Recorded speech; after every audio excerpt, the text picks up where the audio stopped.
Yes, as I just mentioned in my lecture, when I was 20 years old, I went from Madrid to Kabul and back, 20,000 kilometers in a Citroën de Chevaux. And for the following 20 or 30 years, I had been reading about Central Asia. And amazingly enough, over all these years, I never heard of the figure of Clavijo. Until one day I went with some friends to Samarkand, and a French friend of ours sent me a deluxe coffee table book about the Clavijo embassy.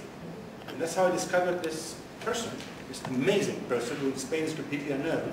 But the book has been translated in some 15 different languages, of which I have practically all of these versions, and in Spain the personage is completely unknown.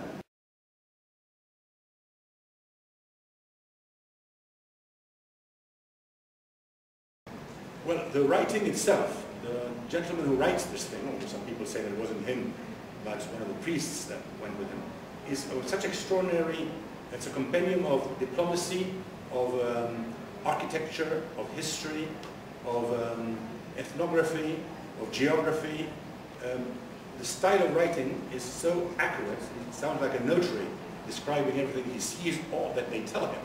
But when they tell him, he always states before it, they say that. So at every point in time, you know that if he sees something, if he's a witness, he describes it. But if he hears somebody else telling him, he says so. That's what I find the most incredible style of this gentleman.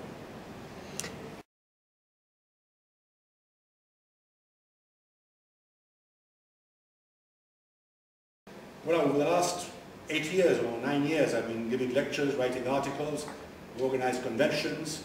I've done all sorts of things to make this person more popular. I've been limited success. It is true that some people attend my lectures and others read the articles. Nevertheless, I'm always surprised how unknown this person is. This incredible episode is known in Spain. Just to give you an idea, a couple of months ago I sent to the general in charge of the Spanish base in Calainao in northwestern Afghanistan. I sent him a description of the Clavijo embassy and exactly the places he describes, just where Clavijo passes 600 years ago. Well, the Spanish Minister of Defense went by a month ago and indeed renamed the base of Rio González de Clavijo. Well, it was mentioned the same day, or the following day in the newspapers, but since then, practically nobody ever refers again to this base again as the Rio González de Clavijo base. They refer to the Calainao base, right? In my opinion, it's a conspiracy.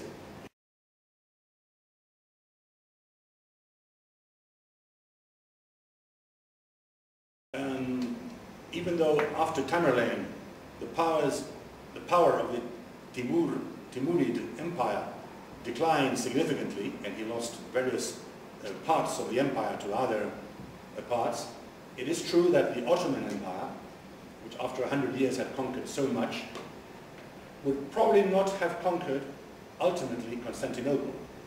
Indeed, the Marquess of Lozoya, who was the direct descendant of the princess who was enslaved by Tamerlane in 1406 in the Battle of Nicopolis and liberated by Tamerlane in the Battle of Angora in 1402, this lady says that thanks to those two battles, in Europe, Turkish is not spoken.